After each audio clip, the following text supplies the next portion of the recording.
to manage our lives is keeping our living space ordered.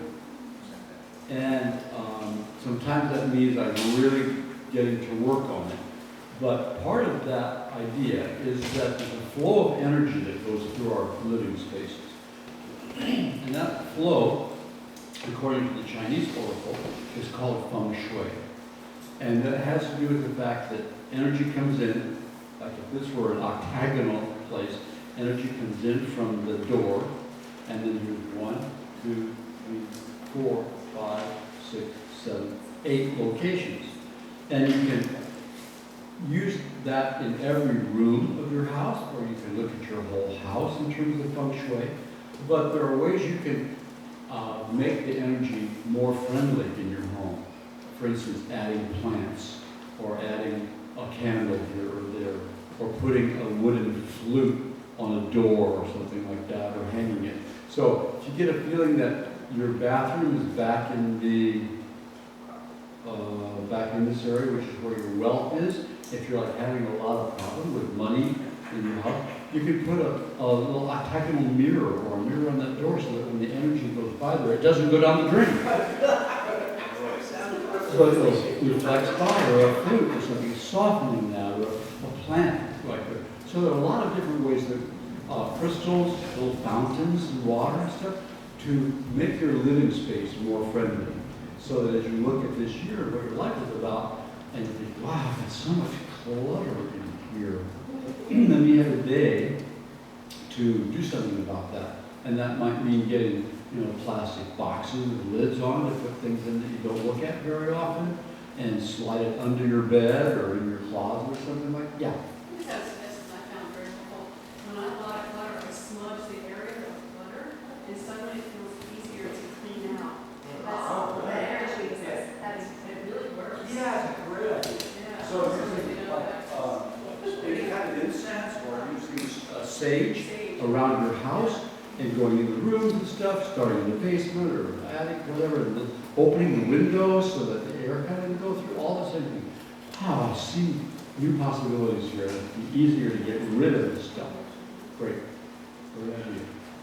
So as we're creating our space that we want to live in comfortably and productively and positively, it's important to think about what it looks like when you walk in the door. Well, last couple of days, because I've been doing a lot of things, I've got stuff all over me. When I go home tonight, I'll put things away again, and it'll be ordered again. And don't you feel good when you've done that? So, because of that, I think it's important that we figure out storage places for stuff, so that Jennifer's great. My wife is good because I have an altar, and I'm always putting a new feather and 2 stones on there, and I went to the beach, and there's a nice shell there. And I found this thing of ruby, and I put a little picture of stuff. And then Tesla, he's going to be having a picture. So all of a sudden, it's like getting really cluttered. And then she comes and said, what do you want to do about that? I said, I'll clean it. And I have a little box, and I'll take things off of it.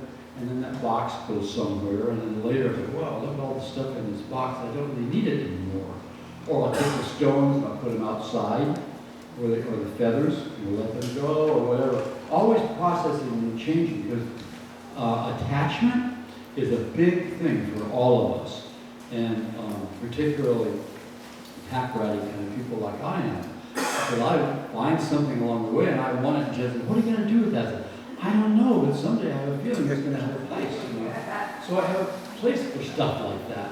And next thing you know, I've used something really well. Like, yeah, wow, it was perfect. And I didn't even know at the moment I picked it up that was what I was going to need at that moment.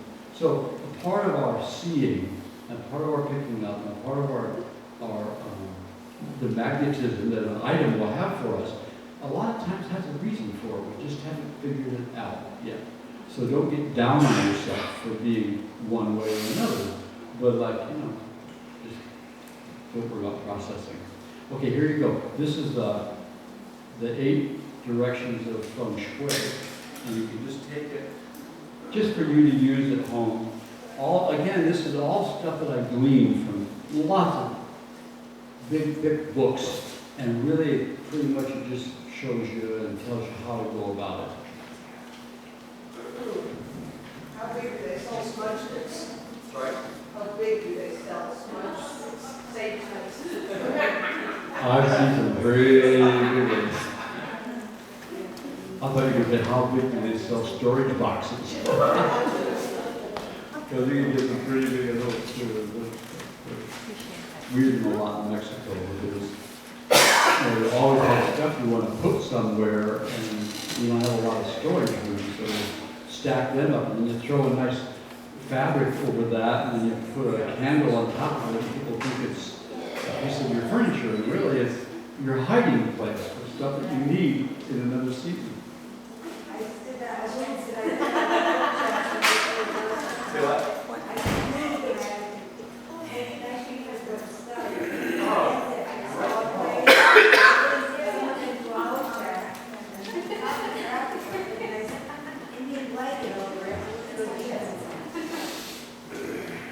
Yeah, moving is a great Purifier or cleanser, and like, oh my God, look at this. We're still moving the same thing we have done. Okay. I also want to talk to you a little bit about the phases of the moon, and when the moon moves into a different astrological position almost every 2 days. So today the moon went from Gemini to Cancer. Yeah. So right now the moon is in Cancer, which is home, family, and stuff like that. And it'll be there for a couple of days, but during that time, you think about what the energy of the moon is helping us to do or process. So these are that. And I didn't put the moon signs on the first page. I was running it in the printing machine before I realized it. Second page has so if you want to put it Aries, it looks like the horns of a ram, I think.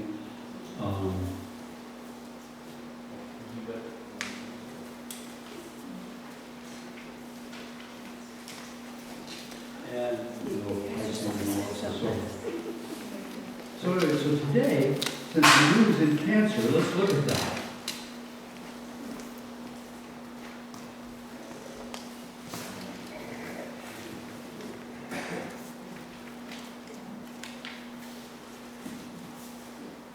Okay, so Cancer moon speak. It says you need some arms to hold you.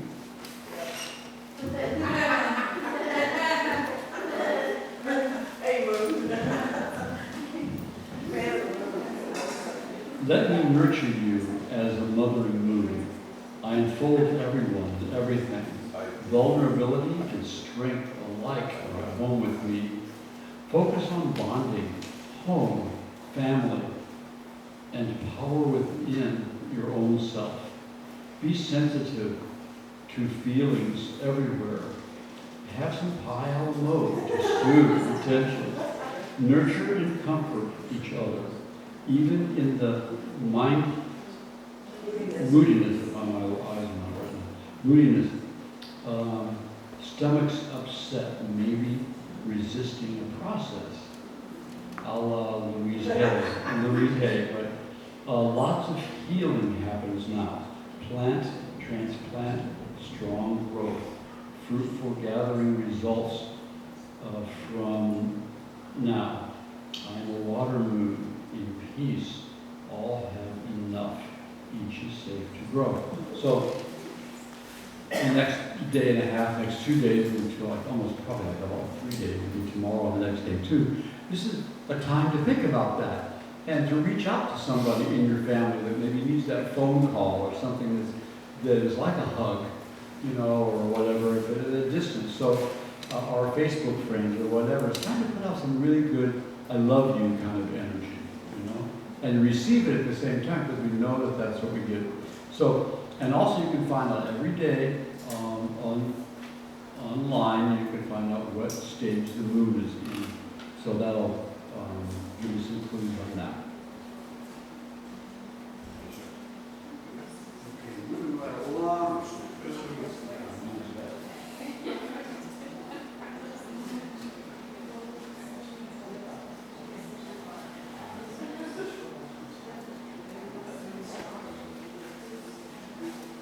How many of you do the I Ching? Ever know what the I Ching is? It's a Chinese oracle, and a Lucas Consulting Oracle. It's a Chinese oracle that you do with like 3 coins, and you toss them 6 times in a parameter. So I have directions for how to do it here, and what the simple answers are to them. We're not going to do one tonight, but I want to give it to you because it will show you an idea. And I think that Richard Wilhelm was the first one to translate the I Ching into German from the Chinese, and then it got translated into English. And this is only back in the last 70 years. So we haven't even known about this oracle until very, very recently. And many people don't even know about it yet. But in China, they use it all the time. People don't even get out of bed, you know, if they realize it's a day that they're not supposed to get out of bed. Like, I don't want to be a part of this day, I'll just stay in. Because some days are bad luck days, some days are going to make really wonderful things for your life. So, the original way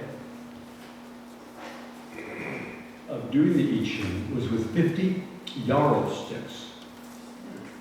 And this is 50 yarrow sticks here. These are sticks that I took. Yarrow is that kind of a white flowered plant that grows a lot of times very wildly. Brought them in, dried them, and I made these sticks out of their stems. I'm going to show you just for fun to see what this is about, because it's very complicated. To do it, first of all, you take, of the 50 sticks, you lay one aside. It's called the observer. Isn't that interesting? Then, close your eyes, and you divide the sticks.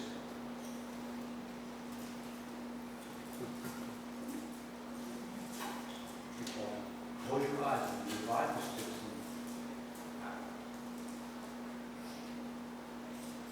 And you lay one set aside. Then you take one of the sticks, put it between your pinky, and then you start counting off by 4.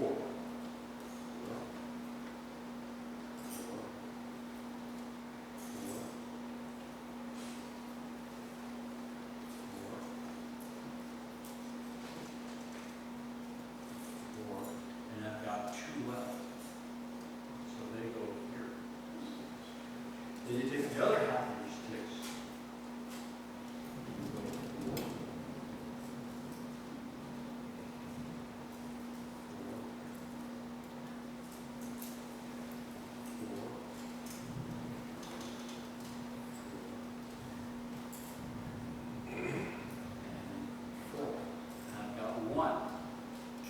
That 4 times, and you're determining the first line of 6. It takes about an hour to do a complete reading of each hymn that way. I've done it numerous times, but the fast and modern way, of course, is to take 3 coins, and you take usually pennies, whatever, heads, tails, let the heads equal 2, tails equal 3, shake them up, and you're going to get either 3 tails, which is 6. Tail and 2 heads, which is 8. 3 heads, which is 9. Or 2 tails and a head, which is 7. So each of these numbers, you're creating a hexagram, so it's actually 2 trigrams, a lower one and an upper one. So let me give you that paper. And we'll show you. Just take your home with you and say, I can't find out about this.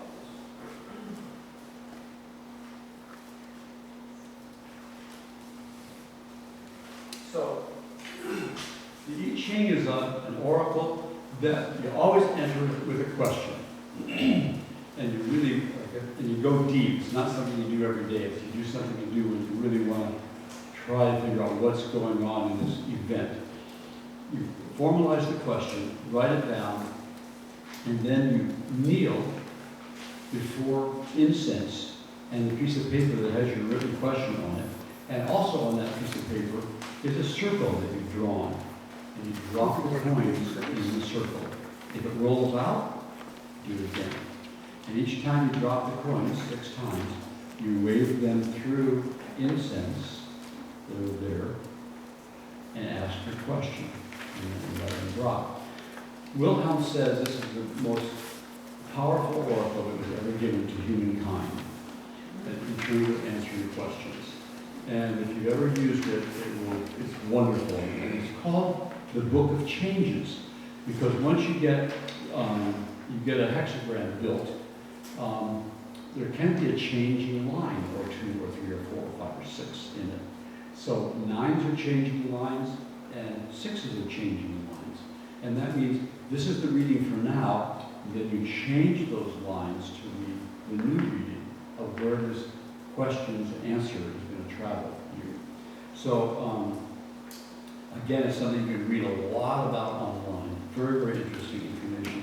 But it came on the back of a turtle during a real early dynasty in China.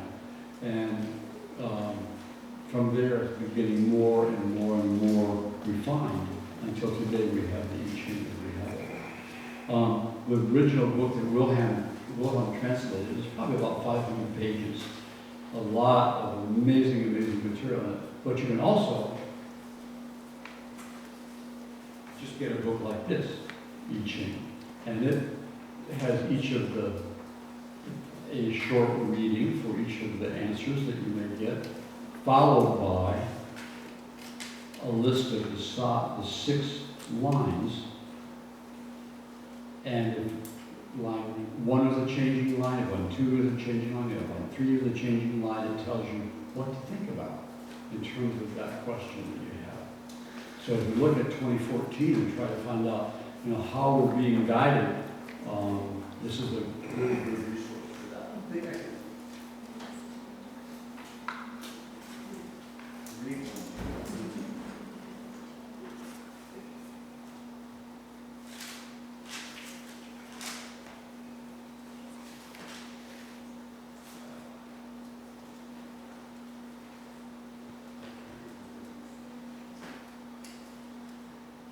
Well, let me just do it.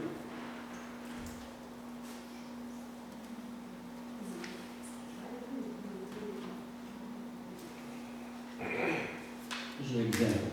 Harmonious joy. Harmonious joy is a symbol of enthusiasm. The trigram thunder issues forth on the earth with a crash.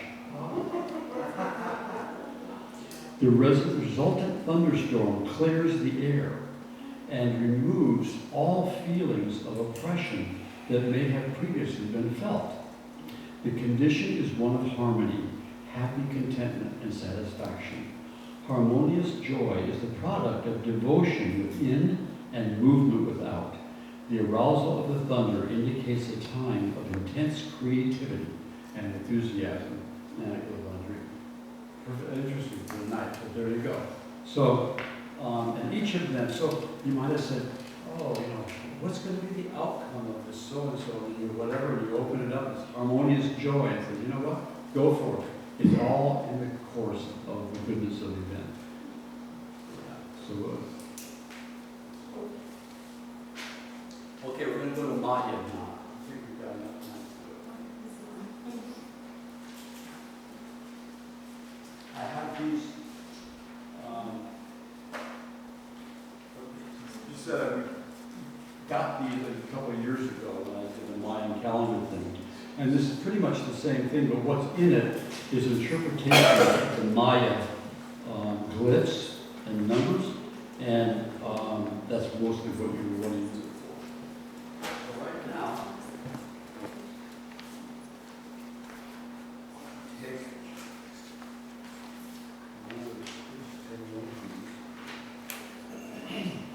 and this is going to tell you how to work with Mayan cosmology. We have a lot of different calendars. We have the Vedic calendar, we have the African calendars, there's the Kabbalah is the Jewish calendar that cycles around the year and 12 months and adds a 13th one every so many years to keep the calculation going for Yom Kippur, Rosh Hashanah and stuff.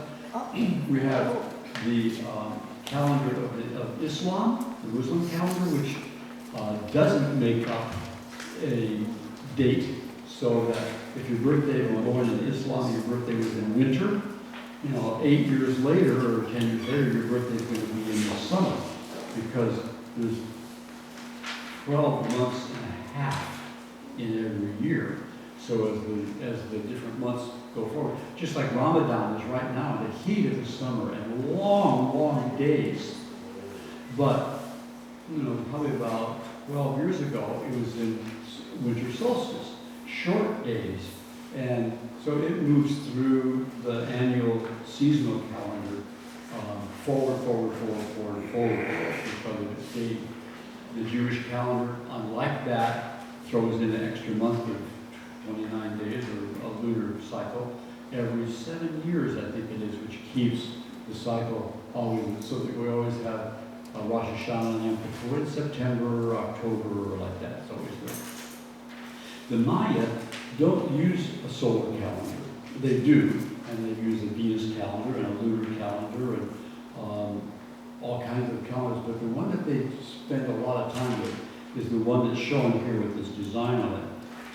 It's called the Tzolkin, the Tzolkin. And the Tzolkin is a 260-day cycle. Now, human gestation, from the time fertility takes place in the zygote, is anywhere from 259 days to 293. So your birth, if you were a normal kid, was 9 months, but it could be almost a whole month of gestation that we don't recognize it. Oh, this is when my birthday is. I'm going to have this baby on November 14th or something because I stopped my period then. I count 9 months. But in truth, gestation, a normal gestation, can be 259 up to 290 days. This Tzolkin is 260 days. So it's theoretically conceived as one human cycle in utero. So when you end up figuring out what your birth date is, you can also look back and think that that was the day, theoretically, that you were conceived. So in utero, if you were a full-term child, your body with your mother cycled through all of the frequencies. These are all frequencies. My calendar is built on the concept of vibration. All of these frequencies coming from the cosmos and feeding your mother, feeding you energy for that whole 9 months or 259 to 290 days. So when you're born, you've already been energized by the cosmos. So you're really not born, you're not born fresh. You're born having already experienced this stuff. So it also has to do with 13 frequencies or tones, 1 through 13. And it has to do with, it's a humanoid. It has to do with how many joints we have. It starts with the right foot, 1, 2, 3, 4, 5, 6, column of spine 7, 8, 9, 10, 11, 12, 13. So my birthday is on 11, which would be this hip. And then it has one of 20 archetypes. So the 20 archetypes are what you see going down that whole box. And each of the 20 archetypes are measured by our 10 fingers and our 10 toes. So again, it's built on the concept of a humanoid. And it's also got a 28-day cycle into it, which is a cycle of menstruation for women. So you see the 4 sevens or the 13 or the 260 days or the 13 joints. All of this has to do with whoever gave this system to the Maya. And many people believe that it came the same place that the Chinese received the I Ching, the same place that the Vedic calendar came from, because so many of these calendars like the Kali Yuga, all the India systems, all of them coordinate amazingly, almost as if we were on the planet or something, and they came and gave us information to manage our lives with our different cultures. So the Maya, the only calendar that doesn't fit this, the Gregorian calendar, the one that we use. 30 days, 1 month, 28 another, 29, 30, whatever it is. You know, it starts on January 1st, but we don't even know why, because January 1st isn't anything. So it's totally, incongruous with our life system. So most of the calendars, like the Jewish and Muslim, Hindu, are lunar oriented because they kept seeing this cycle happen. Well, Maya doesn't go there. Maya goes with this system that's been going for 5,000 years BC. So it goes a long, long time, and it just seems to fit because we believe in it, or they believed in it, and they make it work. So somewhere on that 260-day number system, you're on there. And the way you find out how you fit on there is by looking at the year code here and getting the code for the year that you were born. How many of you were born in January or February? We have any January or February births here? You do have one? Okay. So when you're looking at the year code, you want to go the year before. Because in this calendar, solarly, it starts on March 1st. So January and February theoretically belong to the year before, the cycle before. Everybody else is going to look at the year of your birth, and then you're going to look to the left, to the right of the year of your birth, and you're going to write down that number. And you can write it anywhere on that piece of paper. That little box off to the left tells you how to do this, but I'm telling you out loud. So find the year of your birth, and then write the little code number that's next to it. That little code number is some number between 1 and 260. And what it says is, on March 1st of the year of your birth, the Sulcan day was whatever number that is, 152, 178, whatever it is. They were going to add how many days into that year is your birthday. So then you're going to look over on the next chart, which has your birthday. Let's say you're born June 4th. If you're June 4th, you look at 4 June, and you see whatever number that is. 95. And you're going to add those two numbers together. That's all you're going to do. And that'll tell you where you fit on the chart. But you're more than 260 days. Yeah, these glasses are a lot better. Okay, so,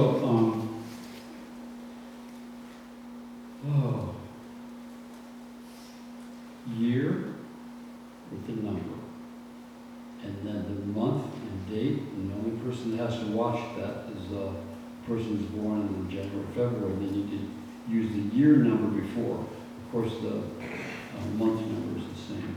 So add them together. Should get some number between 1 and 500 and something. If your number is more than 260, that means you're off the chart. So you've got to subtract 260 to get back on the chart.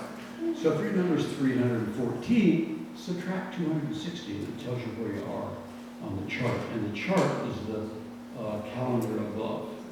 What if you're 270, then you... 270 minus 260, you get 10.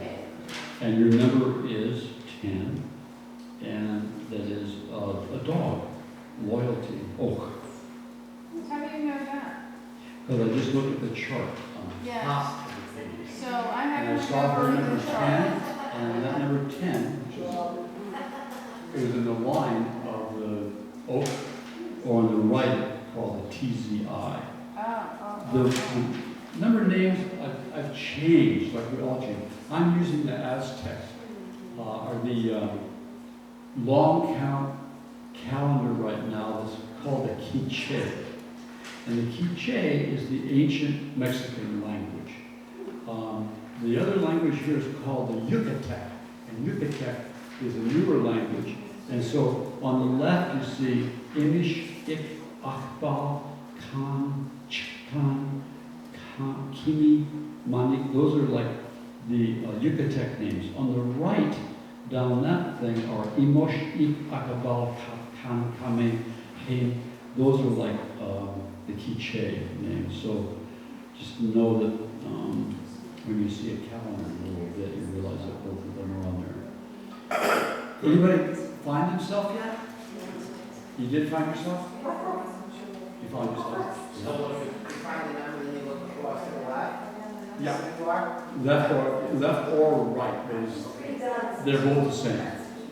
But you're looking at the line. The way they count numbers in Mexico or in Maya, a dot is 1, 2 dots 2, 3 dots 3, 4 dots 4, and a line is 5. So if you're 6, it's a line with a dot. 7 is a line with 2 dots. It goes all the way up to 13. 2 lines and 3 dots, and then it starts 1 again. So just take a look at it. So you want to look at how many dots and how many lines are also on your number. That will give you your idea of whether you're 1 through 13.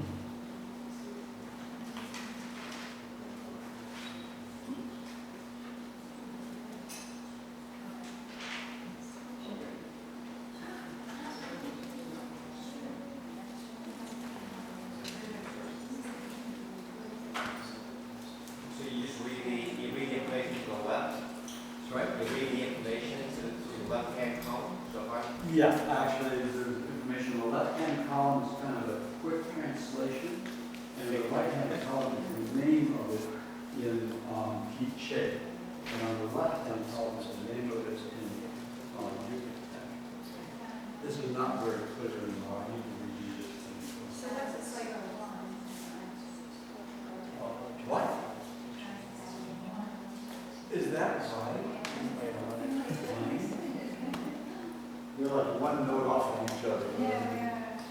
So, one of these is Ish, and Earth.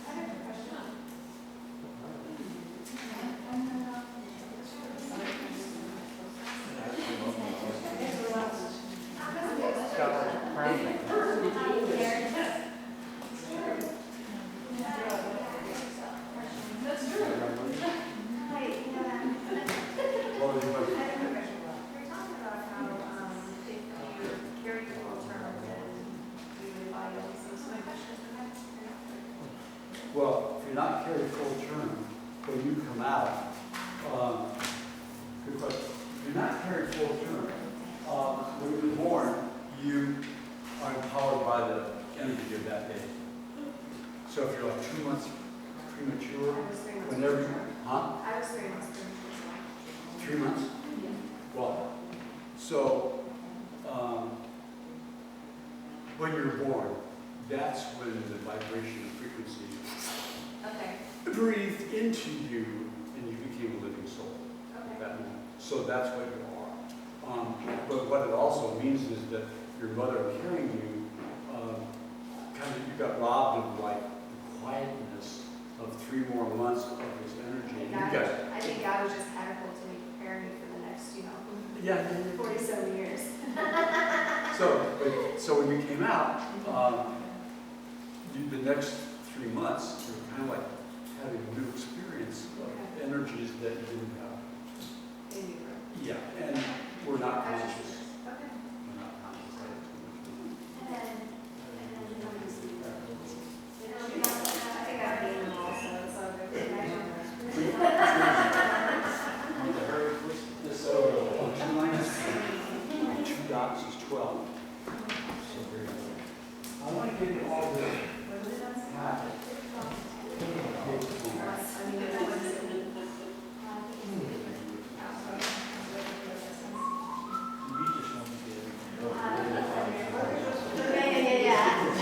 Let's get this party rolling. That's right. I didn't have time to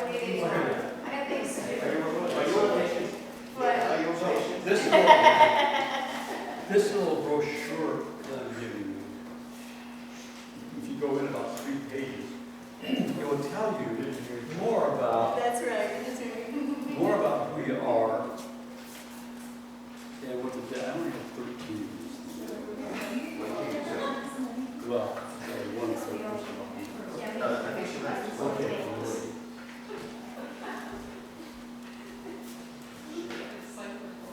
So when you get into this page, it will tell you what your glyph, which is the design, is all about a lot more completely. It's not just a 3-word thing. And you turn one page over, and it will tell you about the number that you are. The 1 dot, 2 dot, 3 dot, 4 dot. And what it means.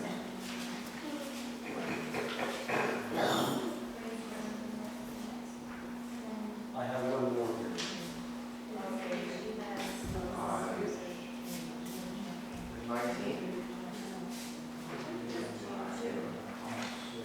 That's an explanation. You don't, that you can find all this stuff online.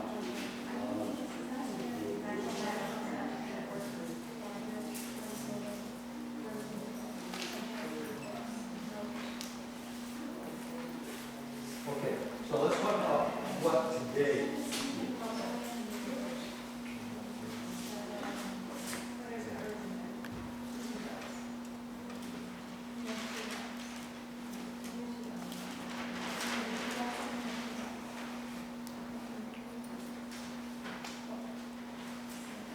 Today was stormy.